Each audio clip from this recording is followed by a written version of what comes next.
자, 지금 제가 온 곳은 청담동의 정식당입니다. 제가 제일 좋아하는 식당이죠. 미슐랭 투스타 식당인 이곳의 유일한 단점은 사장인 임정식 씨의 마누라가 꼴팸이라는 거. 예전에 뜨거운 사이다라는 방송에 나와서 남자 성기에 개 입마개처럼 채워야 한다는 발언을 했었죠. 그거 말고는 뭐 여기 단점은 딱히 모르겠습니다. 룸으로 예약했습니다. 룸 차지비가 따로 나오진 않습니다. 메뉴판에 머리카락이 있네요. 너무 급하게 보다 체할 수도 있으니 후후 불어가면서 보라는 배려인 것 같습니다. 크리스마스 단위 코스라고 합니다. 가격은 2인 기준 35만원이었네요. 저는 원래 식당에서 이런 쓸데없는 영상 많이 찍습니다.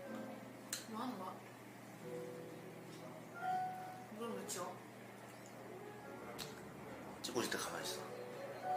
소리 내지 마. 죽여버리고 싶어. 근데 쓸데없는 영상이라도 옆에서 말 걸어서 소리 내면 짜증나요. 참 쓸데없는 컷이죠. 아뮤즈부시가 나왔습니다. 정식당은 아뮤즈부시가 굉장히 유명하죠. 완성도가 높아서 구성이 잘 바뀌지도 않습니다. 오징어 먹물을 이용한 굴튀김이에요. 소스를 듬뿍 찍어서 먹으라고 합니다.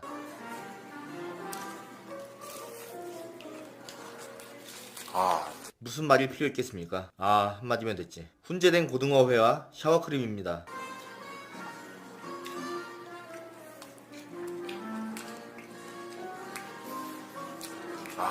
그냥 라는 말로 충분하네요. 이건 훈제 연어무스로 만든 콘이에요. 아이스크림처럼 생겼는데 먹어보면 놀랍게도 연어 맛이 납니다. 정말 신기하고 맛있어요. 베이컨잼 무언 강정입니다.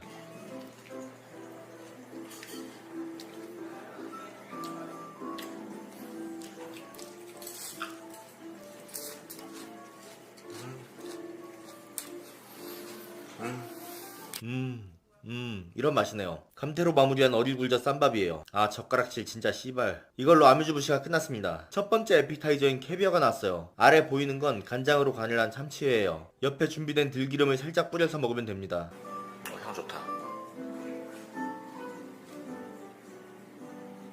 분명 맛은 있어요. 맛은 있는데 저는 캐비어를 무슨 맛으로 먹어야 되는지를 몰라서 맛있다고 해도 그냥 참치회가 맛있다 그런 느낌이네요. 두 번째는 전복이에요. 한 손으로 촬영을 하면서는 도저히 칼로 자를 수 없다는 사실을 깨달았습니다. 그래서 그냥 경박스럽게 포크로 찍어 먹었어요.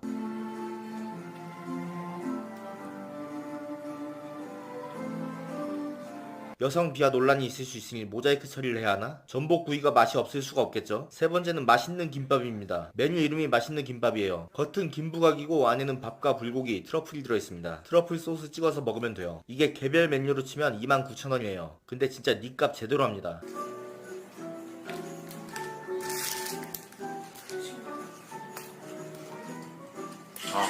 탄성이 나오는 맛이에요. 농어입니다. 밑엔 김치가 있고 이것도 아까처럼 들기름 뿌려 먹으면 돼요. 회와 초밥을 제외한 생선 싫어하는 저도 이런 데서 제대로 조리한 생선은 겁나 잘 먹습니다. 수비드 조리한 은대구입니다. 밑에는 야채와 갑오징어가 있어요. 위에는 다시마입니다. 이걸 어떻게 먹느냐? 참송이버섯 육수를 부어서 숟가락으로 먹으면 됩니다. 저는 은대구 쪽이 더 맛있네요. 메인 메뉴인 양갈비입니다. 카메라를 들고 한 손으로 썰 수 없으니 도움을 요청했습니다. 맛이 있네요. 또 다른 메인 메뉴인 안심 스테이크입니다. 저는 정식당 안심 스테이크가 울프강 같은 스테이크 전문점보다 더 맛있더라고요.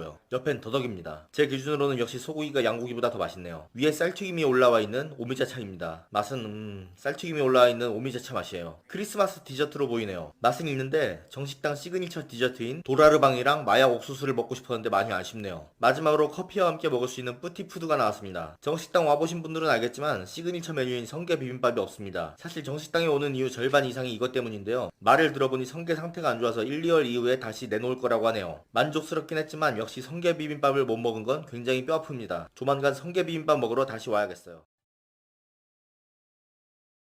자, 지금 썸네일 보고 들어오신 대부분은 다 그럴 거예요. 아니 씨발 저걸 어떤 병신이 속냐. 이게 정상인의 반응이에요. 로또 번호를 예측해준다. 저걸 누가 속습니까? 근데 사기라는 게 원래 속는 사람이 적고 안 속는 사람이 많다고 해서 문제가 없는 게 아니에요. 이게 무슨 대통령 선거도 아니고 국민 90%가 안 믿는다고 해서 문제가 없는 게 아니죠. 나머지 10%는 믿으니까. 대부분의 정상인들은 안 속지만은 그 삐꾸 있죠. 하자 있는 사람들, 약간 멍청하고 지능이 딸리고 평소에 빡대가리 소리 많이 듣는 사람들, 그리고 좀 이런 거에 취약한 노인들, 노인 아니라 중년들도 이런 거 속아요. 뭐 20대 빡대가리도 속을 수도 있겠죠. 그러니까 지금 이 영상을 보고 있는 대다수의 정상인들, 이런 거에 안 속는 사람들은 속는 사람한테 영상을 보여주세요. 이거는 안 속는 사람들을 위한 영상이 아니라 속는 사람들을 위한 영상이니까 정상인인 당신들이 비정상인들한테 보여주라고. 자, 보통 로또 번호를 예측해준다고 하면은 대부분의 정상인들은 다 이런 반응이에요. 아니 씨발 그걸 알면 지가 사지 왜 남한테 알려줘. 제가 특별한 사람인 것도 아니고 제가 똑똑한 것도 아니고 저만 이런 생각을 하는 것도 아니고 모든 정상인들이 다 이렇게 생각을 해요. 아니 그걸 알면은 지가 사지 왜 남을 알려줘. 주식에도 요즘에도 이런 비슷한 게 있죠. 뭐 월마다 년마다 뭐 수백 수천만 원씩 받아가지고 고급 주식 정보 준다. 그렇게 해가지고 자기가 미리 사둔 거를 이거 오를 거라고 하면서 회원들한테 팔아넘기는 방법도 있고 뭐 다양하죠. 그러면 이제 회원비와 차액까지 다 가질 수 있는 거. 근데 거기에는 이제 명분이라도 있어요. 그럴싸한. 주식 같은 경우에는 아니 그거 오를 거 알면 너만 사면 되지 왜 남들까지 사라고 하냐. 그런 말이 잘 안 통하는 게 다 같이 사면은 시너지 효과가 있으니까. 그리고 내 돈으로 살 수 있는 한계가 있죠. 뭐 그런 거라도 있는데 로또는 그게 아니잖아요. 로또 뭐 산데 리스크가 있습니까? 당첨될 걸 알면은 그냥 사면 되지. 심지어 그 번호를 알면은 남한테 알려주는 게 더 손해예요. 당첨금을 갈라먹어야 되니까. 예측이 가능하면 그냥 지가 사면 되지. 왜 남한테 알려주겠어요? 아니 왜겠어 씨발 그냥 사기니까 그렇지. 뭐 사이트 속에 보면은 되게 그럴싸하면서도 개소리가 적혀있어요. 그 업체 측 입장이에요. 과거 1등 당첨 번호를 분석해 다음 주에 당첨될 가능성이 낮은 번호는 과감히 버리고 가능성이 높은 번호 가운데 6개를 골라 전달한다. 아니 이게 씨발 말이 되냐고. 과거 당첨됐던 번호는 새로 당첨될 확률이 없습니까? 똑같아요. 독립시행 모릅니까? 주사 1을 던져가지고 10번 연속으로 1이 나왔다고 해서 그 다음에 1이 나올 확률이 다른 주사위 눈금에 비해서 적은 게 아니잖아요. 거기서 알려주는 번호나 전에 당첨됐던 번호나 1, 2, 3, 4, 5, 6이나 확률은 똑같아요. 독립시행이니까. 아무튼 뭐 여기서 과학적인 분석으로 번호를 뽑아냈다고 생각해봐요. 열심히 막 연구했어. 번호가 나왔으면은 회원들한테 전해주는 번호가 다 똑같아야 될 거 아니에요. 근데 다 달라. 시스템이 어떻게 되냐면은 뭐 골드 회원 가입하면은 1년 기준으로 월 10,000원 정도 되는데 그렇게 하면은 주마다 번호 조합 10개를 보내준대요. 문자로. 일단 10개라는 숫자도 되게 많습니다. 과학적인 분석으로 했는데 왜 전혀 상관도 없는 숫자가 10개 조합이나 있나. 근데 여기서 끝이 아니죠. 문자 받는 회원들마다 그 숫자들이 다 달라요. 자 여기서 뭘로 이어지냐. 여기 보면은 자기네 회원들 중에서 1등 당첨자들이 굉장히 많대요. 주작가치도 보이는데 이건 맞는 것 같아요. 뭐 문자 보냈던 내역이라든가 그런 걸 다 공증 받아놓은 거 보니까 실제로 1등 당첨 번호를 예상해서 보내준 게 맞아요. 그럼 이걸 어떻게 보냈냐. 2013년 기준으로 그 로또 리 머시기 사이트가 가입자 수가 150만 명이에요. 지금은 한 300만 명 되겠죠? 5년 지났으니까. 이 중에 한 80만 명이 유료 회원이라고 쳐봅시다. 이 사람들한테 각기 다른 조합으로 10가지 번호를 다 보내줬어요. 그러면 경우의 수가 몇 개죠? 800만 개죠? 로또 1등에 당첨될 확률이 815만 분의 1이에요. 사실 회원 수가 80만 명이고 각기 다른 번호 조합으로 10개씩을 보내면은 로또 번호 조합을 거의 다 산 거나 마찬가지예요. 회원들 중에서 로또가 당첨될 수밖에 없어. 그리고 또 이렇게 1등 당첨자를 배출했다고 글을 올리면은 또 회원이 몰리고 그러면 확률이 더 올라가죠. 유료 회원이 늘어날수록 로또 1등 당첨자도 배출이 많이 돼요. 유료 회원 수가 생각보다 적어가지고 40만 명이라고 생각해봐요. 그래도 2분의 1의 확률로 회원 중에서 로또 당첨자가 나올 수밖에 없습니다. 더 적어서 20만 명이라고 쳐도 숫자 200만 가지 조합이 나오죠. 한 4회차 하면은 평균적으로 한 번 정도는 1등을 당첨시킬 수 있다. 이게 로또 명당이랑 비슷한 거예요. 그 1등 당첨자 많이 나온 로또 판매점 막 줄 서서 사람들이 사죠. 근데 여기가 정말 뭐 땅의 기운이 좋아서 1등이 많이 배출되냐. 이게 아니라 뭐 로또 판매점에다 이렇게 1등 당첨자 누구누구 여기서 샀다 적어 놓으면은 사람들이 몰려요. 몰리다 보니까 그렇게 해서 판매량이 늘어나고 판매량이 늘어나다 보면은 1등 당첨자가 나올 확률이 높아지죠. 그리고 또 1등이 나왔어요. 그러면 1등 당첨자가 2명이나 배출된 거니까 사람들이 더 몰리고 그러다 보면 3명, 4명, 5명 뭐 그렇게 쭉 올라가서 와 여기 1등 진짜 잘 나오는 곳이구나. 그냥 많이 샀을 뿐인데 명당이 되는 거예요. 그거랑 이거랑 똑같다는 거. 다만 로또 판매 명당은 그냥 똑같이 5장에 5,000원 그렇게 받는데 그 로또 리 머시기 이런 사이트는 말도 안 되는 돈을 받는 거죠. 한 명당 10,000원 받는다고 치면은 1000명이면 1000만원, 10,000명이면 1억, 10만 명이면 10억, 20만 명이면 20억. 개호구 20만 명만 모아도 한 달에 20억이 그냥 공짜로 들어오는 거예요. 드는 돈은 문자비밖에 없어. 자 그러니까 지금 영상 보시는 분들은 아마 다 정상인일 거란 말이에요. 뭐 이분들은 봐도 그만 안 봐도 그만인데 주변에 비정상인 분들한테 전파 좀 해달라고요. 배가 안 아파요? 저런 사기로 막 월마다 수십억을 벌고 있는데 난 배가 너무 아파가지고 저런 꼴을 못 보겠어요. 저거 랜덤박스보다 더 심해. 뭐 랜덤박스는 3만원짜리 박스 사면은 5천원짜리라도 주잖아요. 저거는 월 10,000원씩 내서 아무것도 얻을 수가 없어. 저런 걸 왜 제재 안 하고 놔둔지 모르겠어.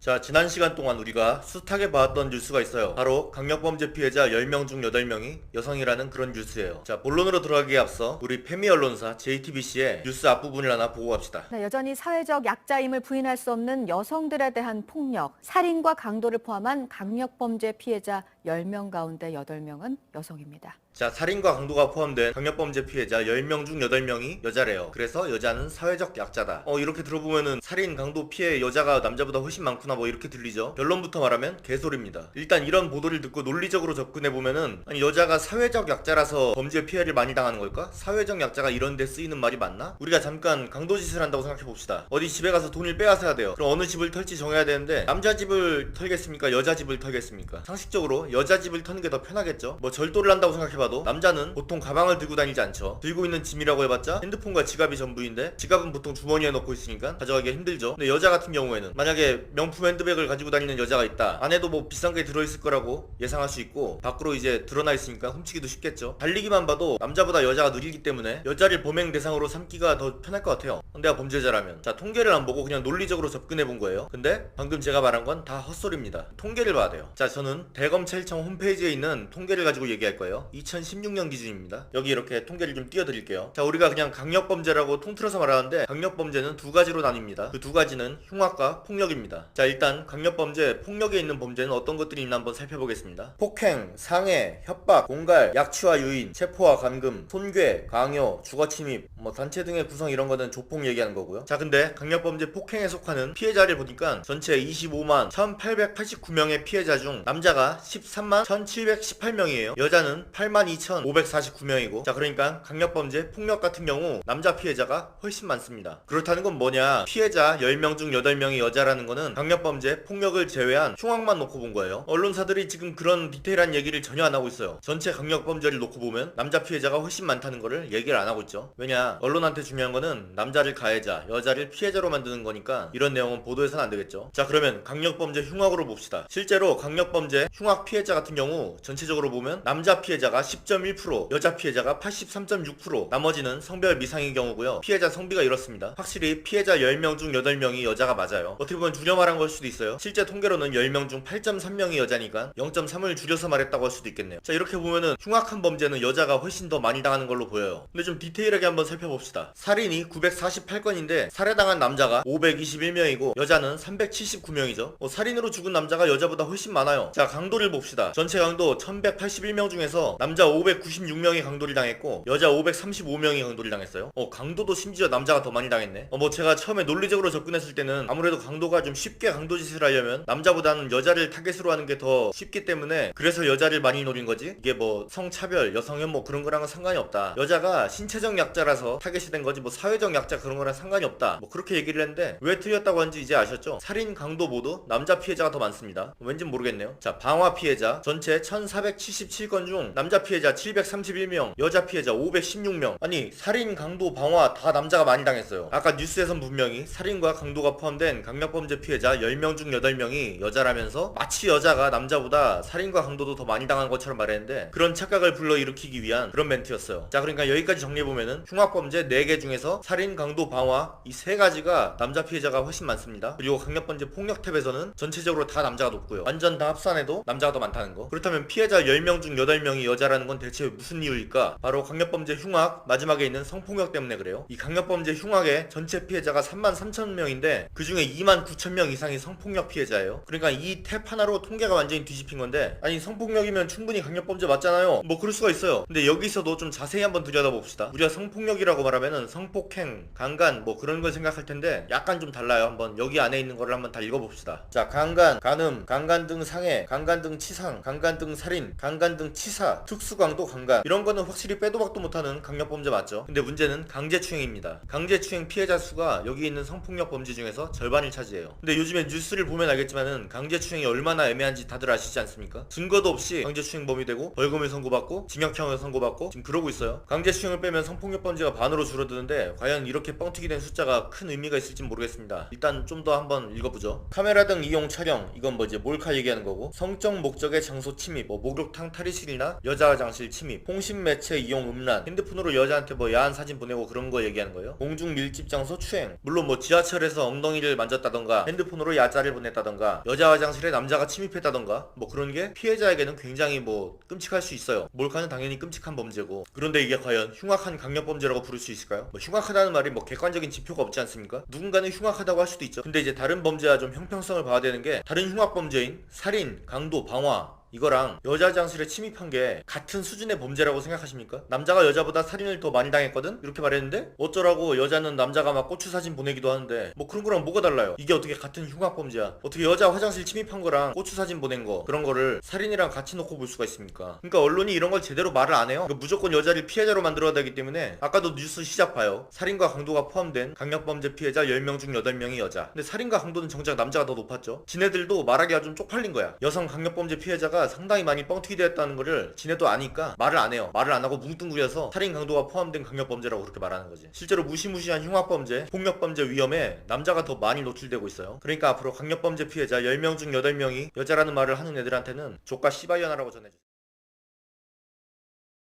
자, 지금 11월 5일이에요. 이날이 무슨 날이냐? 바로 여성 소비 총파업 날이에요. 매월 첫째 주 일요일마다 여성 소비 총파업이 진행되고 있는데 이 날이 어떻게 만들어졌고 무슨 날인지 오늘은 여기에 대해서 한번 알아봅시다. 자, 올해 6월달에 그 젊은 미친년들 모여있는 카페들 있죠. 대표적으로 여성시대와 쭉방, 여기에서 여성 총파업을 하면 어떻겠냐 뭐 그런 제안이 왔어요. 70년대에 아이슬란드 여성 노동자들이 여성이 사회에 미치는 영향이 얼마나 큰지 보여주겠다면서 파업을 했어요. 일도 안 하고 살림도 안 하고 여성 노동자 90%가 참가했대요. 그 이후로 뭔가 사회가 달라졌다면서 우리나라 여성들도 그런 운동을 해야 된다는 거예요. 그러면서 이제 일을 안 하는 거는 현실적으로 힘드니까 소비를 하지 말자. 여기에 이제 뭐 핑크텍스 얘기도 나오죠. 핑크텍스, 여자라는 이유로 뭐 남자보다 돈을 더 많이 내는 걸 말해요. 그러면서 이제 예시로 드는 게 미용실에서 왜 같은 커트인데 남자보다 여자가 더 비싸냐. 머리가 기니까 아닐까요? 뭐 근데 아무튼 여자라서 차별받는데요. 그리고 패딩 같은 경우에 같은 제품이라도 여성용이 그 충전재도 덜 들어가고 길이도 짧은데 왜 남자와 같은 가격을 받냐. 같은 가격을 받는 것도 차별이래요. 그러면 같은 제품일 때 3X라지랑 스몰이랑 가격을 다르게 받아야 되나요? 뭐 아무튼 간에 차별이래요. 지금 이 채널은 성평등을 지향하고 특정 성별을 비난하지 않는 그런 클린한 채널이기 때문에 뭐 여기에 대해서 비난하지 않겠습니다. 뭐 차별이라는 생각을 할 수도 있죠. 자, 여초 카페에 쓰여있는 저 글이 트위터로 퍼져나갔어요. 그래서 이제 공론화가 되고 설문조사 같은 것도 해서 결과적으로 이제 여성 소비 총파업의 날이 만들어진 거예요. 그리고 그 첫 번째 날이 올해 7월 1일 일요일이었던 거죠. 여기까지 정리해보면은 여성 소비 총파업의 날은 여초 카페와 트페미가 만든 날로 매월 첫째 주 일요일이다. 자, 근데 참 이상하죠. 파업이라는 거는 노동자가 일을 안 하는 걸 말하는데 소비를 안 하는 걸 총파업이라고 한다. 소비자가 직업인가요? 불매운동이라면 몰라도 파업이라는 말이 여기 왜 들어갔는지 모르겠습니다. 하지만 이거는 젠더 감수성이 부족한 제 잘못이겠죠. 여자들은 남자보다 우월하니까 제가 이해를 하지 못하는 거겠죠. 자, 그러면 여성 소비 총파업 날에 뭘 해야 동참할 수 있는지 한번 알아봅시다. 운동 참여 방법 1. 소비 총파업. 매월 첫 번째 일요일은 문화생활, 외식, 쇼핑 등 모든 면에서 소비와 지출을 중단합니다.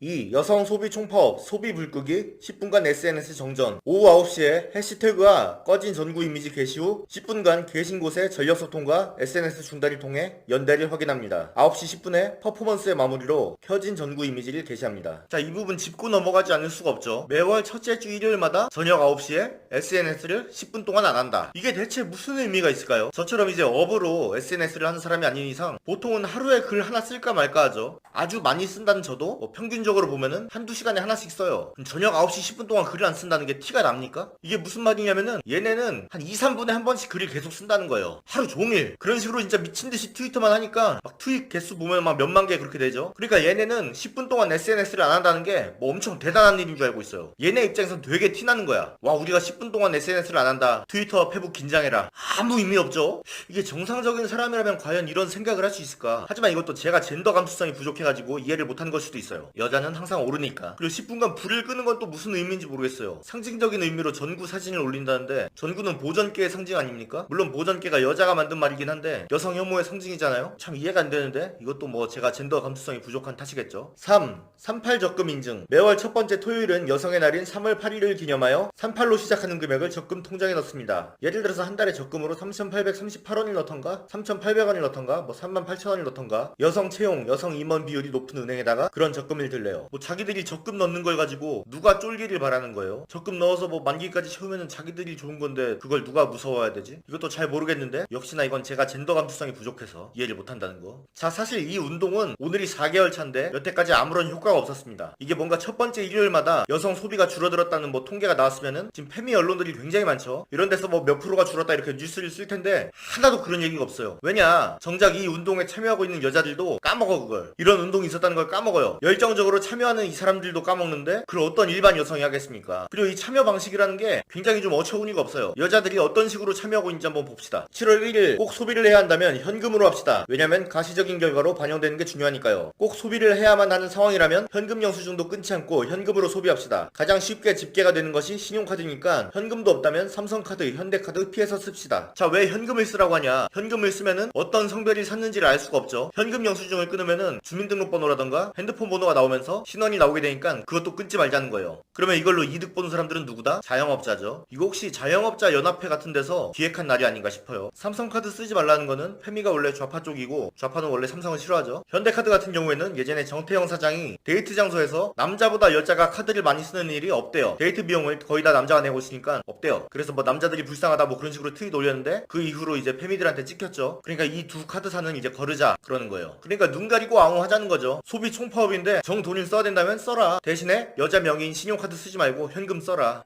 웃기죠? 이거는 이제 한양대 페미니즘 동아리에서 쓴 글이에요. 내일 모레인 7월 1일은 여성 소비 총파업이 처음으로 시행되는 날입니다. 누구라도 참여하실 수 있으며 참여하실 분들은 필요한 물건이나 음식은 미리 구매하시고 일요일은 가능한 외식과 소비를 삼가주세요. 일요일날 돈을 쓰면 안 되니까 그 전날에 돈을 미리 쓰래요.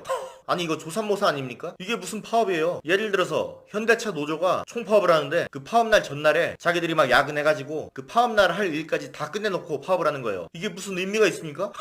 오늘이 여성 소비 총파업 날이라고 외식 안 하겠다고 하니까 엄마는 돈 안 쓰고 오늘 아빠만 돈 쓰겠다고 아빠가 그래서 외식하러 간다. 헐 커피 사야 하는데 아빠 카드로 사면 괜찮을까? 아까 뭐 현금으로 성별을 드러나지 않게 썼다면은 이젠 또 아빠 카드로 쓰는 것도 괜찮대요. 오늘 여성 소비 총파업이라 점심 굶고 집에서 이제야 저녁 먹는 중. 이따 일어나서 아침은 해피포인트 모은 걸로 파바에서 샐러드 사 먹을 것. 자정 지나고 나서 다시 점심 먹으면 오늘 사용한 돈은 제로. 여성 소비 총파업. 오늘 편의점 커피를 롯데 포인트로 사 먹는 것만 하고 돈 안 써야지. 그러니까 포인트로 사 먹는 것도 괜찮다는 거예요. 자 지금 이 운동이 굉장히 만약에 활성화됐다고 쳐봐요. 뭐 물론 그런 일은 없습니다. 근데 가정에서 정말 이게 활성화돼가지고 뭐 매월 첫째 주 일요일에 여성 소비가 90%가 줄었어요. 근데 남자들의 늘어난 소비 아빠 카드를 쓰니까 그리고 포인트 사용, 현금 사용, 전날의 소비 이걸 다 합쳐보니까 그 90%랑 딱 맞는 거예요. 그런 경우에 이걸 무서워할까요? 여기에 무슨 의미가 있습니까? 뭐 무슨 의미가 있겠죠. 무슨 의미가 있을 텐데 젠더 감수성이 부족한 저로서는 잘 이해가 안 된다는 거. 이 채널은 페미니즘과 여성운동을 존중합니다. 자 지금 저는 잠실을 향해 가고 있습니다. 제 영상을 좋게 봐주신 어떤 기업가분께서 식사를 대접하고 싶다는 제안을 하셔서 롯데월드타워로 가고 있습니다. 롯데월드타워에는 현재 대한민국 최고의 주거공간인 시그니엘 레지던스가 있죠. 여기 입주민들에게 시그니엘 클럽 멤버십 혜택이 20년간 주어진다는데 롯데월드타워 107층에는 이 멤버들만 이용 가능한 스시바가 있다고 합니다. 굉장히 프라이빗한 공간이라서 여태까지 유튜브에는 그 존재조차 거론이 안 되어 있네요. 그럴 수밖에 없는 게 시그니엘 레지던스에서 제일 싼 집이 50억입니다. 보통 그 정도 집에 사는 사람들은 뭐 좀 맛있는 거 먹는다고 사진 찍고 영상 찍고 그러지 않죠. 저는 경박스럽기 때문에 염치불구하고 영상을 찍으러 갑니다. 뭐 제가 거기 사는 사람도 아니고요. 슬슬 롯데월드 타워가 보이네요. 여기 외부인 출입 시스템 보고 지려버렸어요. 보통 아파트는 차단기 앞에서 저 몇 동 몇 호 왔어요 이러면은 경비가 확인해서 열어주지 않습니까? 여기는 미리 입주민한테 차 번호를 불러주면은 입주민이 경비실에 통보하고 경비실에서 전산 등록을 해놔가지고 해당 차 번호가 자동으로 통과할 수 있게 해주더라고요. 뭐 이런 시스템이 있는 아파트가 여기뿐만은 아니겠지만 저는 이런 데가 처음이라서 지려버렸습니다. 차에서 내렸습니다. 별거 아닌 것 같은데 벌써부터 지리네요. 뭐 어딘지도 모르고 그냥 따라갑니다. 여긴 그냥 제가 알던 세상이 아니에요. 대체 어떤 나쁜 짓을 하고 살아야 이런 데서 살 수 있을까 하는 생각이 듭니다. 저도 모르게 좌좀이 됐네요. 1층부터 107층까지 다이렉트로 가는 엘리베이터예요. 여기가 바로 시그니엘 클럽 스시바예요. 이름은 딱히 없습니다. 시그니엘 브랜드를 더 내세우고 싶은가 봐요. 모모야마에서 30년간 일했다는 정병호 셰프님은 세상에서 제일 높은 스시바가 아니라 세상에서 제일 맛있는 스시바라고 불러주길 원하신다고 하시네요. 요리사한테 맛이 중요하지 층수가 뭐가 중요하냐고 하시면서요. 전복과 내장 소스입니다. 첫 음식부터 기가 막히네요 진짜. 너무 맛있어요. 굴입니다. 와 뭐라 할 말이 없어요. 비린맛 하나도 없고 그냥 존나 맛있습니다. 뭐 여러가지 사시미가 나왔네요. 여기는 생선을 다 숙성시켜서 쓴대요. 그냥 다 존나 맛있습니다. 너무 행복해요. 주도로입니다. 몰랐는데 제가 카메라 노출 설정을 잘못해가지고 좀 어두워요. 그냥 그러려니 하고 보세요. 쪽팔린 무릎 쓰고 이런 분위기에서 찍어온 게 어딥니까? 그냥 씨발 존나 맛있어요. 금태에 계란 식초를 올려놓은 거였나 그럴 거예요. 기억 잘 안 나니까 틀려도 뭐라고 하지 마세요. 여기는 그냥 개수 때우려고 내놓는 게 하나도 없어요. 그냥 존나 다 맛있습니다. 국물입니다. 국물은 근데 그냥 국물이에요. 이게 뭐였을까요? 정답을 아시면 댓글에 달아주세요. 사실 이게 뭔들 뭐가 중요하겠습니까? 존나 맛있으면 됐지. 제가 정말 좋아하는 조합이죠. 우니와 아마에비. 다만 제가 씨발 젓가락질에 장애가 있어가지고 좀 거렁뱅이처럼 먹었네요. 아우 병신 진짜.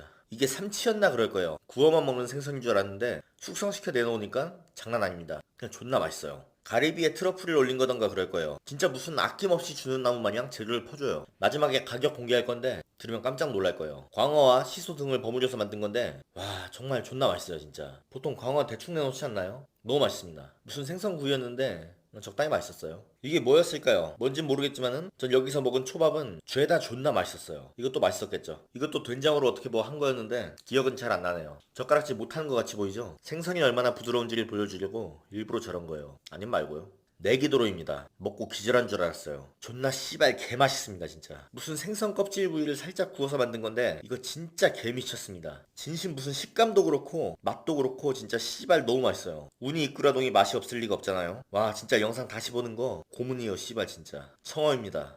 시간을 진짜 이대로 돌리고 싶네요. 여기 무에도 무슨 유자 같은 걸 뿌려놔요. 평범한 게 하나도 없습니다 진짜. 마지막은 셰프님이 가장 자랑하시는 장어초밥이에요. 전 태어나서 이런 식감의 장어초밥을 단 한 번도 먹어본 적이 없습니다. 그냥 씨발 개미쳤어요. 이빨 다 뽑히고 틀 리도 없어도 이건 그냥 녹여 먹을 수 있을 것 같아요. 존나 맛있고 진짜 식감 개미쳤습니다. 격구도 진짜 예술이에요. 우동은 전에 말했지만 저는 좀 간이 센 걸 좋아해요. 생생우동처럼. 그래도 국물까지 다 먹었어요. 디저트로 홍시와 단감 그리고 셔벗이 나왔어요. 디저트까지 완벽해요. 참고로 옆 테이블에서는 조인성이 초밥을 먹고 있더라고요. 기사 검색해보니까 조인성도 여기 시그니엘 2채를 샀더라고요. 입주민인 거죠. 여긴 아무래도 제가 있어야 될 곳이 아닌 것 같아요. 여기 가격이 런치 15만원, 디너 21만원인데 이것만으로도 싸지만은 입주민 20% 할인을 받아가지고 런치가 12만원이래요. 이 분위기에, 이 입지에, 이 경지의 셰프에, 이 맛에, 이 구성에 12만원이라니 그냥 미친 곳이에요. 돈 벌려고 만든 곳이 아니라 그냥 입주민들 복지 차원의 서비스입니다. 이거 먹으려고 여기로 이사 오고 싶을 정도예요. 주변에 여기 입주민들 계시면은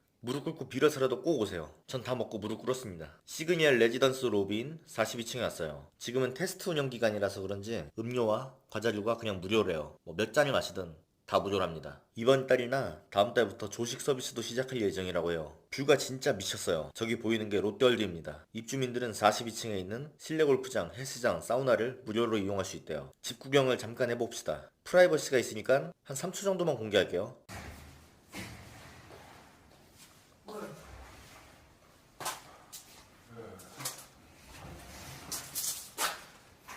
이게 집이다. 씨발 갑자기 제 인생이 불행해졌습니다. 갑자기 너무 슬퍼가지고 여기서 끝낼게요. 인생이 족같다.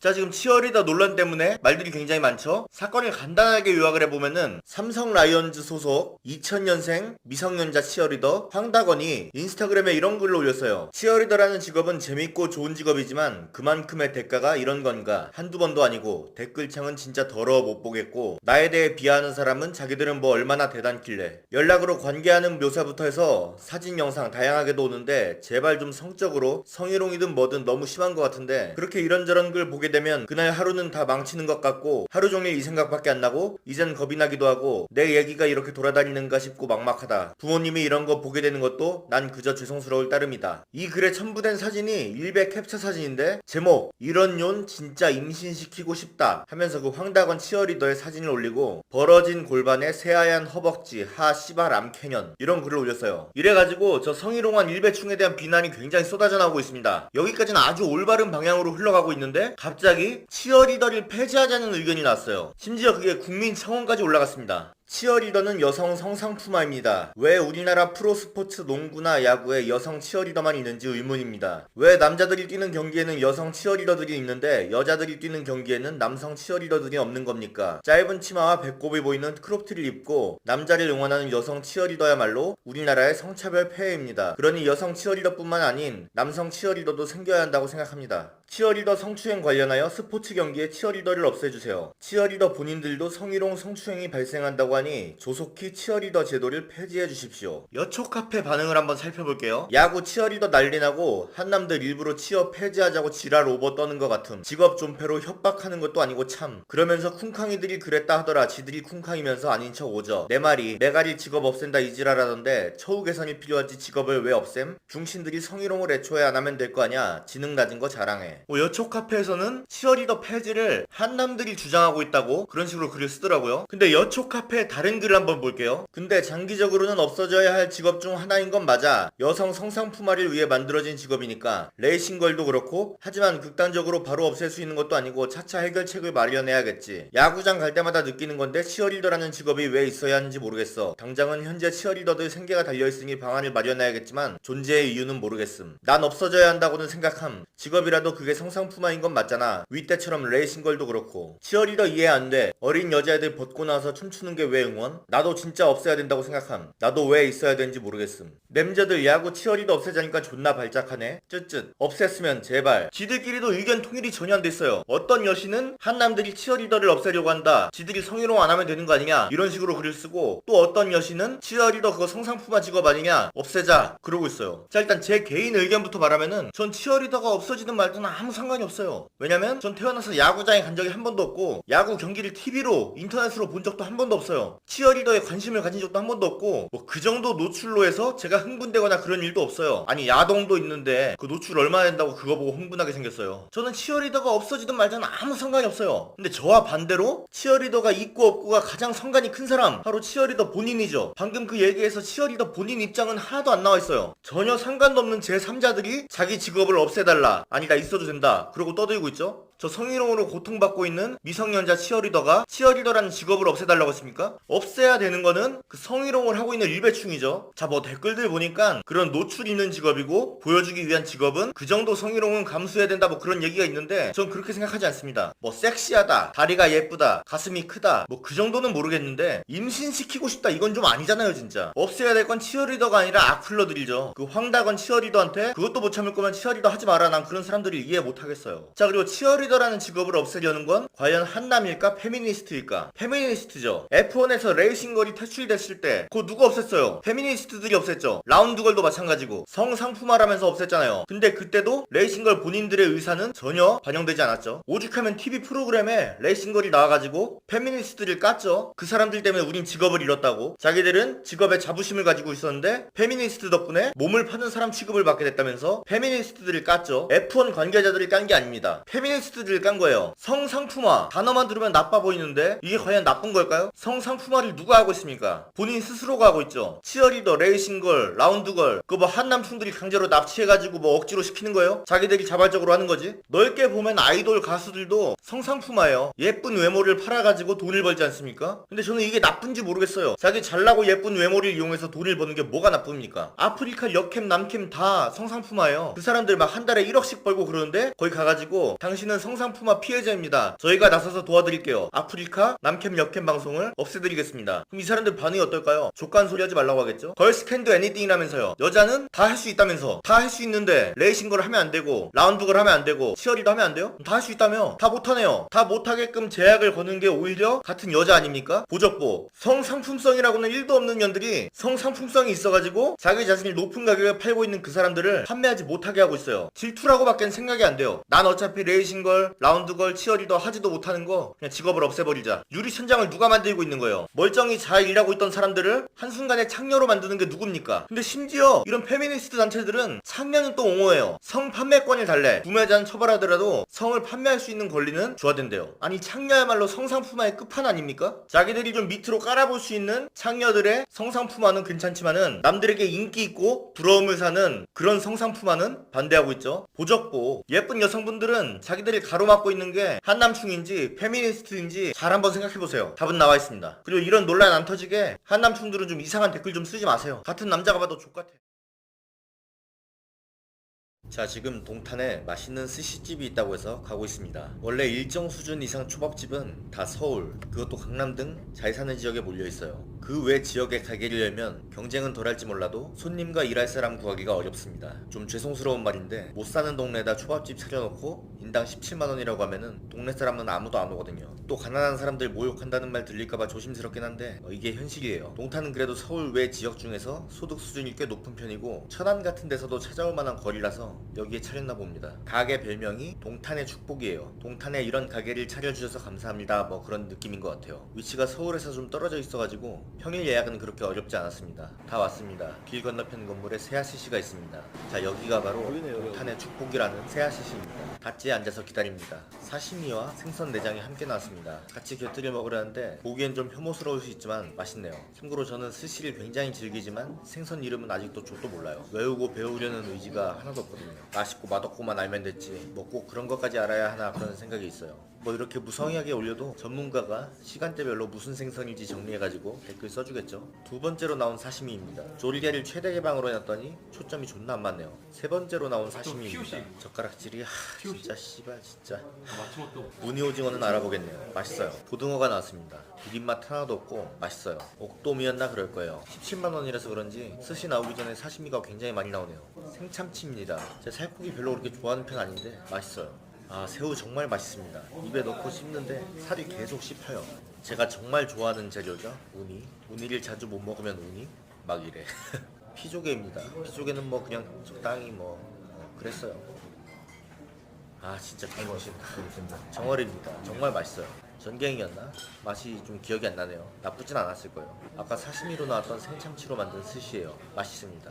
그리고 참치 뱃살이 나왔네요. 역시 존나 맛있죠. 이게 뭐더라? 이것도 뱃살인 것 같은데요. 잘 기억이 안 나는데 뭐 존나 맛있었겠죠. 뱃살인데. 전복이에요. 위에는 내장 소스 같은데 아니 말고 아주 맛있습니다. 이게 무슨 초밥이었을까요? 정답을 아시는 분은 아까도 말했지만 이것뿐만 아니라 다 정리해서 댓글에 달아주세요. 붕장어 튀김이에요. 보면 알겠지만 젓가락질뿐만 아니라 손가락질도 개병신이죠. 핑계를 대는 게 아니라 젓가락질도 그렇고 이게 카메라로 접시를 보다 보니까 거리감이 없어가지고 그래요. 크게 막 인상 깊은 맛은 아니었습니다. 금태는 구워 먹어도 맛있고 그냥 먹어도 맛있네요. 참치를 다져서 올렸어요. 그냥 참치초밥들이 더 맛있었어요. 저는 일명 독도새우죠. 이거 먹으면은 독도는 우리 땅이라는 말이 막 자동으로 튀어나오고 일본의 독도 침탈 야욕에 대한 분노가 치밀어 오릅니다. 존나 맛있어요. 꼬치고기입니다. 이름이 특이해서 기억했어요. 어디 뭐 꼬치 같은데 꽂아놔서 꼬치고기가 아니라 이름이 꼬치고기예요. 맛은 뭐 그냥 적당했습니다. 뭔가 큰 생선살 완자가 있는 국물이 나왔네요. 괜찮았어요. 그냥 참치막기가 나왔습니다. 이거 정말 와사비 양이라던가 그런 조절이 되게 잘 돼가지고 정말 맛있게 먹었어요.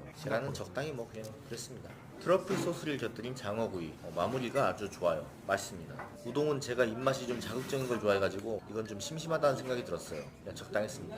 디저트가 나왔네요. 혹시 이거 먹고 배 차냐고 하는 사람들이 있을지 몰라서 하는 말인데 한 끼 굶고 여길 가도 배가 차요. 17만원이라는 돈값을 하냐? 뭐 저는 그렇다고 생각합니다. 근데 여기가 1시간 이상 거리고 그보다 가까운 곳에 괜찮은 스시집이 있으면은 굳이 먼 걸음까지는 필요 없을 것 같아요. 저는 스시를 워낙 좋아해서 이곳저곳 돌아다니며 경험치 쌓는 걸 즐기는 터라 후회는 없었습니다.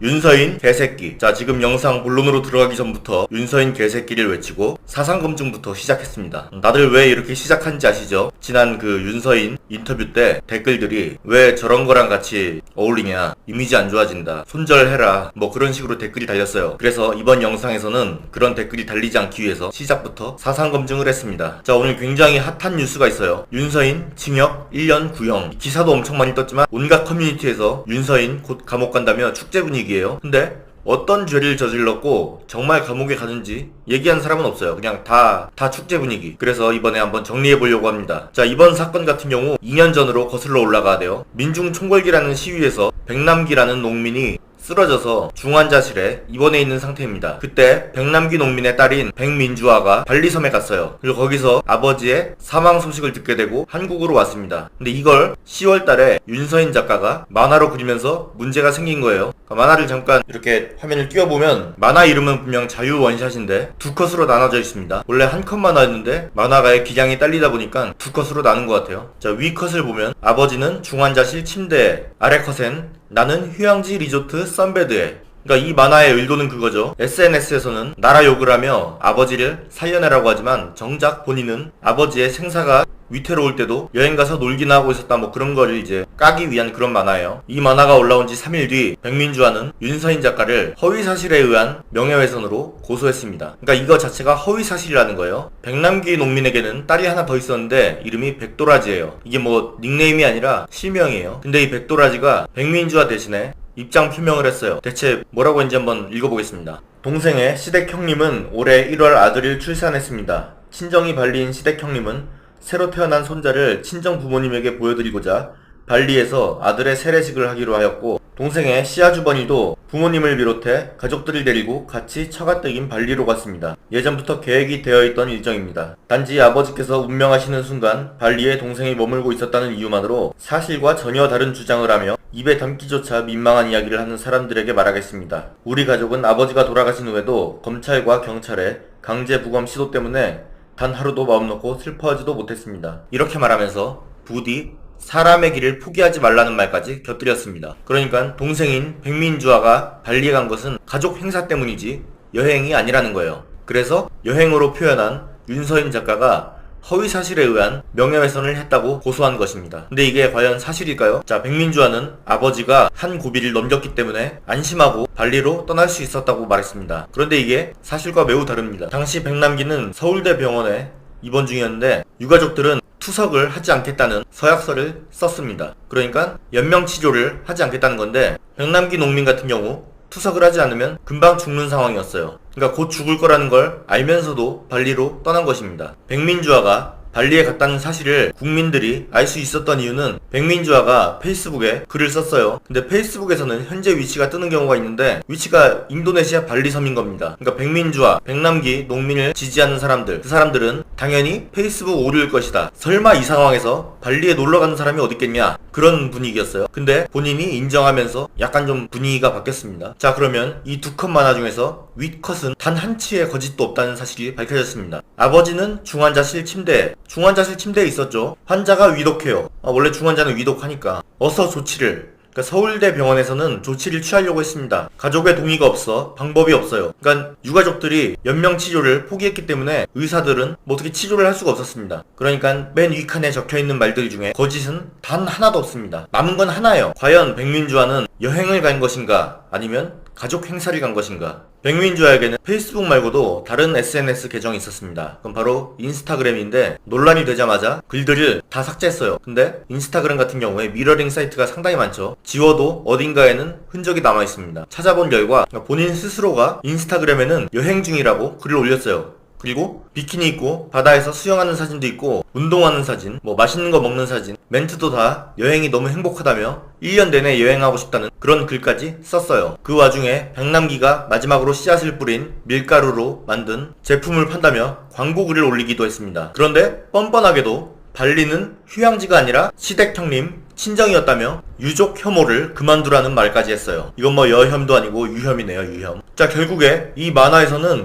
허위 사실이라고는 눈을 씻고 찾아봐도 없습니다. 일반적으로 만화 같은 경우 현실보다 좀 왜곡되거나 과장하는 경우가 많은데 이건 그냥 그 팩트 그 자체예요. 그래서 어느 순간 허위 사실에 의한 명예훼손이 아니라 그냥 사실적시 명예훼손으로 바뀌었습니다. 누가 봐도 이건 허위 사실이 아니에요. 아버지 죽을 거 알면서 놀러 간 거 맞아요. 근데 이제 사실적시 명예훼손, 맞는 말이긴 하지만 내가 기분이 나쁘다 그거예요. 뭐 이게 죄가 되는 건 맞습니다. 근데 이 정도도 못 그리면 시사 만화가를 뭐 어떻게 할 수 있습니까? 장도리가 이명박근혜나 재벌 회장들을 조롱하면서 올리는 만화도 사실적시 명예훼손이 될 수 있어요. 근데 여태까지 뭐 장도리가 고소당했다는 말을 들은 적은 없어요. 아무튼 이 사건이 2년 동안 진행되다가 오늘 뉴스가 뜬 거예요. 윤서인 징역 1년 구형. 자, 그러면 이제 어떻게 되느냐? 구형 뜻을 모르는 사람들이 굉장히 많아요. 구형, 형을 구하다 라는 뜻입니다. 뭐 동생이 형을 구하는 거 뭐 그런 게 아니라 검사가 판사에게 형을 구하는 거예요. 징역 1년이라는 형을 주십시오, 윤서인에게. 그럼 결국에 구형은 뭐냐? 그러니까 결국에는 그냥 검사 의견이에요. 구형은 검사가 볼 땐 이렇다 그거예요. 그러니까 판사가 내리는 판결하고는 좀 다른 겁니다. 그리고 보통 구형은 좀 세게 부르고 재판 가면은 많이 깎여요. 내가 볼 때 이거 하나만으로는, 내가 뭐 판사는 아니지만은 여태까지 판례를 볼 때 이 정도 가지고는 실형이 나오기가 좀 힘듭니다. 아주 운 나빠봐야 집행유예, 아니면 뭐 벌금, 그 정도까지 생각할 수 있겠네요. 아무래도 문재인 정부니까 혐의 없으면 좀 힘들지 않을까. 근데 윤서인이 지금 묶여있는 사건이 이게 하나가 아니죠. 다른 만화도 있습니다. 아직 뭐 진행은 안 되고 있는데 만화를 또 띄워보겠습니다. 자, 누가 봐도 문재인을 닮은 사람이 이렇게 말하고 있어요. 딸아, 널 예전에 성폭행했던 조두숭 아저씨 놀러 오셨다.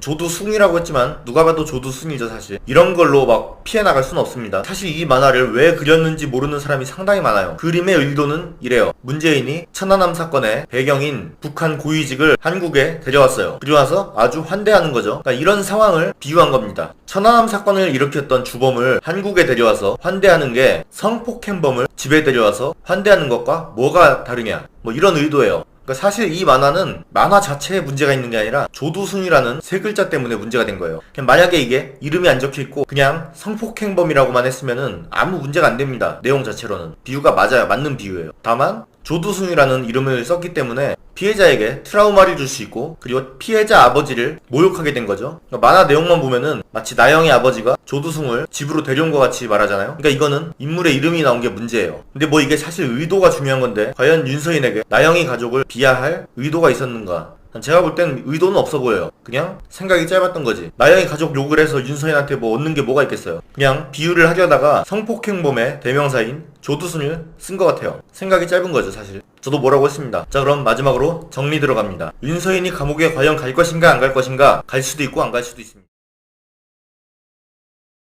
자, 지금 후쿠오카로 떠나기 위해서 캐리어 챙겨서 나간 중이에요. 이번이 제 두 번째 후쿠오카 여행이에요. 원래 일어나야 되는 시간보다 1시간 늦게 일어나가지고 아주 다급한 상황입니다. 주로 아시아나를 타고 있었는데 이번 여행부터 대한항공으로 지금 갈아타고 있어요. 인천 2터미널은 처음 왔는데 1터미널보다 20분 정도 더 걸리니까 여행하실 분들은 이 시간도 생각하셔야 돼요. 요즘 여행을 자주 떠나다 보니까 터미널 도착 5분 만에 검사 다 끝나고 출국장에 나왔습니다. 약간 시간이 있으니까 라운지를 한번 가볼게요. 이코노미가 30만원인데 비즈니스가 50만원이길래 별 차이 없어서 비즈니스로 끊었습니다. 여기가 이제 음식 코너입니다.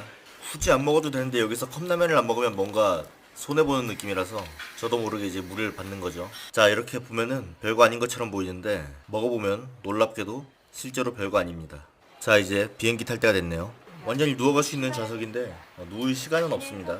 구아바 주스랑 땅콩 그냥 그렇다고요. 비행기 뜰 때는 못 눕게 하고 뜨고 나서 이제 누우려고 하니까 바로 수건을 가져다 줍니다. 수건을 줬다는 거는 이제 기내식이 나온다는 뜻이죠. 기내식은 뭐 딱히 별건 없네요. 그냥 저냥 다 먹고 이제 누우려고 하면은 곧 착륙할 테니까 의자 똑바로 오라고 하죠. 너무 짧은 거리는 뭐 누울 시간이 없어요.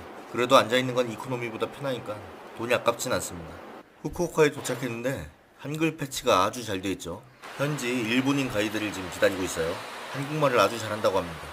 이제 일본인 가이드가 와가지고 제 짐을 옮기고 있습니다. 당돌하게도 세븐일레븐에서 커피를 사놓으라고 말하더라고요. 아직도 일본 차 방향은 헛갈려요.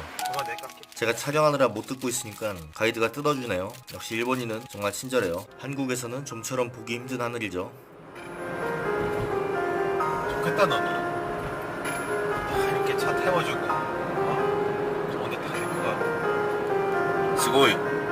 맛있는데 다 데리고 가고 이런 특혜가 어딨냐. 스바라시. 자, 저 멀리 보이는 곳이 숙소입니다. 가이드의 아파트. 가이드가 삼각대를 사겠다며 뭐 전자제품 파는 그런 마트로 끌고 갔어요. 샤프, 브라비아, 파나소닉. LG가 없네. TV는 LG지. LG 있어? 있어요? 여기는 안 보이네. 여기가 제일 잘 팔려서 여기 혐한 가게구만. 여긴 특별한 음식점은 아니고 그냥 동네 소고기집이라고 합니다. 시급이 900엔이네요. 일본엔 주유수당이 없죠. 우리나라만 있는 거니까. 그걸 감안하면은 한국 알바가 시급이 더 높네요. 메뉴판 뭐 볼 필요가 없어요. 가이드가 알아서 다 일본어로 주문해주니까. 조미노 타레 있었지. 근데 고기가 여기 그냥 동네 소고기집이라고 했는데 고기가 눈으로만 봐도 뭔가 달라요. 과연 무슨 맛이 날지. 뭐 개꿀이지. 와우. 와. 이게 인분에 얼마예요? 몰라. 아, 몰라요? 15,000원? 16,000원? 오, 스고이. 이거만 치다? 스고이.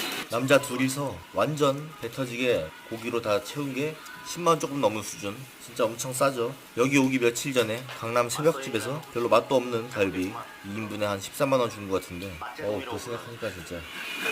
숙소로 가기 전에 마트에 들렀습니다. 이게 마트 소고기예요. 마블링이 진짜 가격도 그렇고.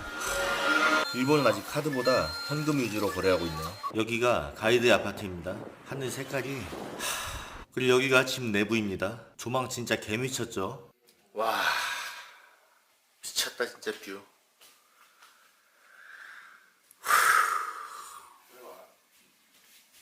미쳤다, 미쳤어. 와, 이런 뷰를 두고 감옥 갈 생각하니까. 야식을 먹으러 편의점에 가는 중입니다. 노선 신고합니다. 오므라이스가 진짜 존나 맛있어가지고 하나 더 먹었습니다. 어지간한 식당에서 파는 것보다 더 맛있어요. 계란 폭신폭신한 게 와, 이게 편의점 음식 맞나 진짜. 이튿날 아침에 온 가게입니다. 사실 늦잠 자가지고 점심이에요. 가츠샌드가 유명한 카페라고 합니다. 역시나 주문은 가이드가 다 해줍니다. 먹음직스럽다는 말이 이렇게 잘 어울리는 음식이 또 있을지 모르겠네요. 창밖으로 보이는 풍경이 여기 외국이구나 그런 생각이 들어요. 점심은 닭 껍질꼬치로 유명한 가게에 왔습니다. 비주얼 장난 아니죠? 근데 막상 먹어보면 존나 맛있어요.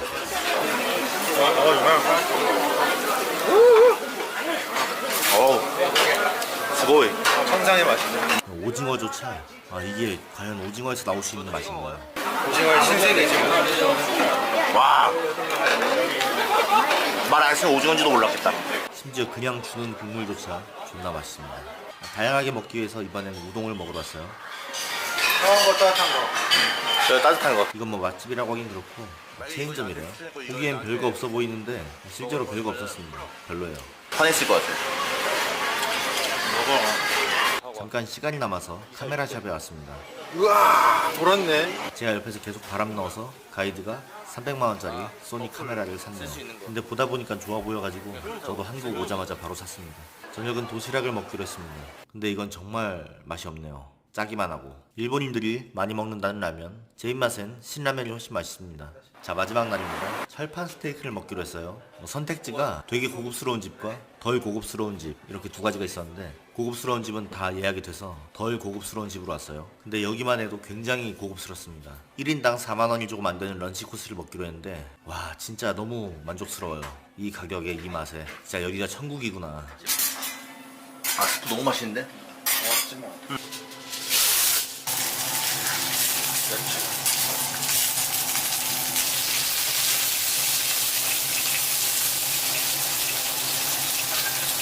뒤로 흘러가게.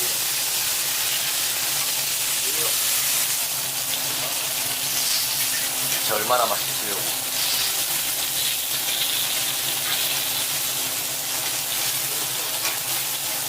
진짜 맛있다. 와우.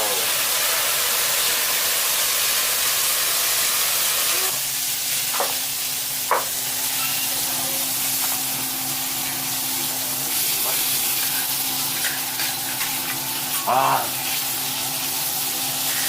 어우. 그냥 가서 한번 당해봐야 되는데. 친절을 당해봐야 정신을 차리지. 여기는 스테이크집 앞에 있던 닭고기덮밥 가게예요. 현지인들이 엄청 줄 서 있길래 대체 어떤 맛인가 해서 와봤습니다. 한국인 없더라고요. 그 장어덮밥 히츠마부시처럼 4등분을 해서 먹는데 와, 닭고기로 만든 음식 중에서 이거보다 더 맛있는 음식이 있을지 모르겠어요. 여태까지는 치킨이 최고라고 생각했는데 그게 아니네요.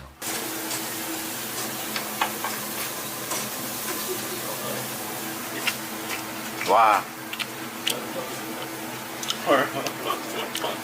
최고다. 미쳤다. 장요리의 최고봉이다 이 정도면. 닭을 어떻게 이렇게 맛있게 하지?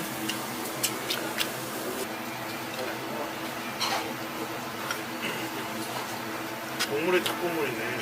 어제 그거 비슷하니.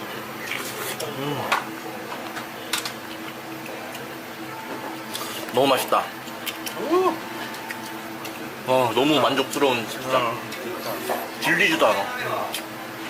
자, 이제 돌아갈 때가 됐습니다. 일본 택시는 비싸긴 하지만 굉장히 친절해서 뭐 그렇게 돈이 아깝지 않아요. 후쿠오카 공항에 대한항공 비즈니스 라운지인데 굉장히 좁고 협소해요. 인천공항이 역시 최고입니다. 갈 때랑 올 때랑 뭐 똑같은 기종의 비행기 같아요. 여전히 누워서 갈 수 있는 비행기. 하지만 누워갈 시간은 없다는 거. 역시나 이륙하자마자 물수건 주죠. 기내식이 나왔는데 설마 이게 단가? 그랬는데 정말 다였습니다. 이제 인천공항에 도착했습니다. 일본 여행에 갔다 올 때마다 생각하는 건데 좀 더 있다 올 걸, 또 가고 싶다, 뭐 그런 생각뿐이에요. 영상 반응 좋으면은 싱가포르가 태국 갔다 왔던 영상도 한번 올려볼게요. 그리고 다음 여행지는 세부입니다. 자, 지금부터 PDF 캡처 드립에 대한 모든 의문점을 해결해 드리겠습니다. PDF 캡처 많이 들어본 말이죠. 주로 고소 협박을 할 때 많이 쓰입니다. PDF 캡처하고 있으니까 더 떠들어 보시던가, 님 지금 이거 PDF 캡처했습니다. 뭐 방송에서 고소로 유명한 여자 연예인이 나와서 고소 꿀팁이라면서 PDF로 캡처를 해야 된다는 말도 했어요. 그냥 캡처면 캡처지 왜 PDF 캡처냐. 일반적으로 많이 쓰이는 이미지 파일인 JPG, PNG 파일과 PDF는 대체 무슨 차이가 있느냐, 법적으로도 무슨 의미가 있느냐, 뭐 많은 사람들이 꽤 몰라요. 이걸 그냥 먼저 빨리 요약해드리겠습니다. PDF 캡처를 하겠습니다 라고 하는 사람들을 간략하게 정리해보면, 나는 법에 대해서 개 좆도 모르며 컴퓨터 지식도 쥐뿔도 없는 개병신이다, 이렇게 요약할 수 있습니다. 자, PDF 파일은 이미지 파일이라고 하긴 좀 그렇고 문서 파일이라고 보면 돼요. PDF 파일은 많은 한국인들이 불법으로 사용하고 있는 포토샵을 만든 어도비사에서 만든 문서 파일 형식이에요. 이 파일의 장점은 윈도우나 맥이나 그 어떤 환경에서도 똑같은 결과물을 볼 수 있다는 건데, 대부분의 사람이 사람이 윈도우와 한글을 쓰고 있는 한국에서는 크게 의미 있는 형식은 아니에요. 그래도 뭐 국제적으로 표준이긴 하니까 많이 쓰이긴 합니다. 자, 근데 고소 증거로 PDF 캡처를 운운하는 사람들이 왜 족병신인가? 이유가 다 있어요. 그러니까 이 사람들의 논리는 PDF 파일이 편집이 불가능하기 때문에 편집이 쉬운 JPG나 PNG 파일 같은 경우 경찰에서 증거로 채택을 안 한다는 거예요. 완전 개소리입니다. 첫째로 PDF 파일은 편집이 돼요. 근데 편집 툴이 좀 비쌀 뿐이지 어도비 애크로벳에서 편집이 가능합니다. 그리고 JPG 파일이나 PNG 파일을 PDF로 변경할 수가 있어요. 그러니까 이 사람들 주장대로 PDF 파일이 편집이 안 된다고 생각해 봅시다. 그러면 JPG로 캡처한 다음에 편집을 하고 그 다음에 PDF 파일로 변환하면 끝이에요. 또 다른 얘기, PDF 파일이 위변조가 불가능하기 때문에 경찰서에서 신뢰를 갖는다고 했는데 애초에 원본 자체를 변조시킨 다음에 PDF 캡처를 하면은 변조된 PDF 파일을 얻을 수 있습니다. 예를 한번 들어볼게요. 자, 우리 친일99 만화가 윤서인이 이런 글을 올렸어요. 사회에 무리를 일으켜 죄송합니다. 자, 이걸 제가 크롬에서 요소 보기를 본 뒤 사회에 무리를 일으켜 죄송하다는 부분을 저는 소아성애자입니다로 바꿔봤어요. 자, 원본 자체를 이렇게 바꿔봤습니다. 저한테만 이렇게 보이는 거예요. 제 컴퓨터 화면에서만. 다른 사람에게는 전혀 적용이 되지 않습니다. 근데 제가 이 상태에서 PDF로 캡처를 했어요. 자, 그러면 변조된 PDF 파일이 만들어지는 거죠. 그러니까 사실 의미가 없습니다. PDF 파일이라는 게. 그리고 결정적인 거, 경찰서에 고소장을 제출할 때 증거는 프린터로 출력을 해서 가져가야 됩니다. 그러니까 뭐 파일을 보여줄 일이 없어요. 경찰관한테. 어차피 종이로 가져가는데 이게 PDF에서 출력한 건지 JPG에서 출력한 건지 그걸 어떻게 합니까? 저도 의미가 없어요. 그리고 결과적으로는 그 종이로 판단하는 게 아니라 종이를 참고해서 예를 들어서 제가 DC 인사이드에서 욕을 먹었어요. 그걸 이제 캡처해서 출력을 해갔어. 그럼 경찰이 그것만 보고 이 사람 잡아다가 처벌하냐? 그게 아니죠. DC 인사이드에 문의해서 서버에 저장된 뭐 로그를 뽑아보겠죠. 그래서 실제로 이런 댓글이 있었나 없었나 그걸 판단하는 거기 때문에 캡처 자체가 그렇게 큰 의미는 없습니다. 여기까지 말했는데도 뭐 PDF 캡처 어쩌고저쩌고 하면은 뇌에 문제가 있다. 그러니까 증거 자료로서의 신뢰성에서 PDF 캡처와 일반적인 JPG 캡처는 정말 아무 차이가 없습니다. 아무 차이가 없어요. 아무. 이런 얘기가 나온 게 여초 카페가 시작이에요. 여성시대 그런 데서. 경찰은 PDF 캡처만 받아준다. 뭐 이런. 그냥 나이 처먹고도 똥오줌을 못 가리는 거예요. 뭐가 맞는지 뭐가 틀린지 몰라. 그 뭐 TV에 나온 연예인도 좆도 모르면서 그냥 말하는 거예요. 무슨 고소로 존나 유명하다는데 좆도 모르면서 그런 말 한 거예요. 뭐 다른 연예인도 있죠. 자기한테 뭐 10년간 모아온 악플 노후 상자가 있다고. 그 뭐 나중에 돈 떨어져서 먹고 살기 힘들면 그거 다 고소해서 합의금 받아내겠다는 건데 애초에 그런 식으로 합의금 목적이 있다는 거를 밝히면 오히려 그 사람이 기획고소로 잡혀가요. 그것도 그런데 악플이면 명예훼손과 모욕죄인데 모욕죄 공소시효가 3년이고 뭐 사실적시 명예훼손이 5년, 허위사실 명예훼손이 7년 뭐 그런 식이에요. 그리고 모욕죄 같은 경우에 악플을 인지하고 6개월 내에 고소 안 하면은 해당이 없습니다. 근데 뭐 자기가 다 USB에 저장해놨다면서 인지를 안 했다고 발뺌할 수는 없겠죠. TV에 나와서 연예인들이 뭐라고 하면은 그걸 그대로 믿는 사람들이 있어요. 그러니까 좀 연예인들이 말을 할 때 좆도 모르면 그냥 나대지 말았으면 좋겠어. 자, 앞으로 주변에서 PDF 캡처 드립을 치는 좆병신이 있다면 이 영상을 꼭 보여주세요. 이번 영상은 여기서 마치겠습니다. 자, 오늘은 완전 신상템을 가져왔습니다. 바로 갤럭시 노트 9. 그것도 512기가죠. 원래 제가 쓰던 폰은 갤럭시 S9 플러스 256기가입니다. 6개월 만에 핸드폰을 교체하게 되었습니다. 그 전에 쓰던 폰은 갤럭시 노트 8이었고 그 전에 쓰던 폰은 갤럭시 S8 플러스였습니다. 저는 현재 갤럭시 플래그십 핸드폰으로 6개월마다 바꾸고 있습니다. 왜 이렇게 자주 바꾸느냐? 딱히 이유는 없습니다. 그냥 딱히 게임을 하는 것도 아니고 핸드폰으로 하는 거는 인터넷, 페이스북, 카톡, 웹툰 끝입니다. 그게 그냥 뭔가 이렇게 고급 핸드폰을 자주 바꾸고 그러면 남들보다 많이 잘 알고 그럴 것 같은데 저도 몰라요. 사실 차도 마찬가지입니다. 제가 자동차 리뷰를 안 하는 것도 같은 이유예요. 엑셀 밟으면 나가는 것밖에 모릅니다. 뭐 토크, 마력, 배기량, 터보 뭐라는지 하나도 모르겠어요. 그거 그냥 몰라. 당연히 핸드폰도 잘 모릅니다. 카메라 뭐 조리개 값이 어쩌고 뭐 셔터 속도가 어쩌고 그러는데 몰라. 그냥 카메라 화질 좋으면 됐고 뭐 아몰레드가 어쩌고 그러는데 액정 깨끗하면 됐지 뭐 몰라요. 그런 거 비싸니까 좋겠지. 130만원이 넘는데 좋겠죠. 뭘 리뷰해야 될지도 모르겠어요. 구성품 같은 거 다 저기 홈페이지에 나와 있고 다 들어있겠죠. 뭐 불량품이겠어? 삼성인데 대기업인데 이지용이 알아서 다 집어넣겠지. 스펙 다 여기 적혀있고. 그래서 다른 사람들은 뭘 리뷰하나 한번 채널에 들어가 봤어요. 이제 리뷰 유튜브 다른 채널들 유명한 사람들 많잖아요. 이제 뭐 저기 언더케이지 뭐 저기 있어 영상 뭐 다 하나하나 다 들어가 봤는데 뭐 다들 아주 훌륭하게 잘 하셔가지고 제가 더 할 게 없더라고요. 그래서 오늘 여기까지 하겠습니다. 영상 잘 보셨으면 구독과 좋아요 눌러주시면 감사하겠습니다. 저는 굉장히 실망에 가득 차 있습니다. 어제 케이스를 뜯지도 않은 채 리뷰를 마무리했습니다. 그 이유는 대한민국 1등 기업인 삼성과 이재용을 믿었기 때문입니다. 그런데 차라리 불량품이 들어있는 것만도 못한 상황이 됐습니다. 불량품은 교환을 하면 됩니다. 교환을 하면 문제가 없는 제품이 있습니다. 삼성 핸드폰 같은 경우에 가장 문제가 되는 제품을 꼽자면 노트7이 있습니다. 배터리 폭발이죠. 그런데 저 같은 경우 노트7에 별로 불만이 없었습니다. 왜냐면 제 노트7 같은 경우에 폭발하지 않았기 때문입니다. 뭐 내 거에 문제 없는데 불만이 있을 리가 있나요? 다만 이제 펌웨어 업데이트를 안 해준다니까 그냥 교환했던 것 뿐인데 제품 자체에는 아무 문제가 없었습니다. 그런데 갤럭시 노트9 같은 경우에는 그런 문제가 아니에요. 제품 전체가 다 문제입니다. 아주 치명적인 문제. 그것은 바로 이 빅스비입니다. 하이 빅스비.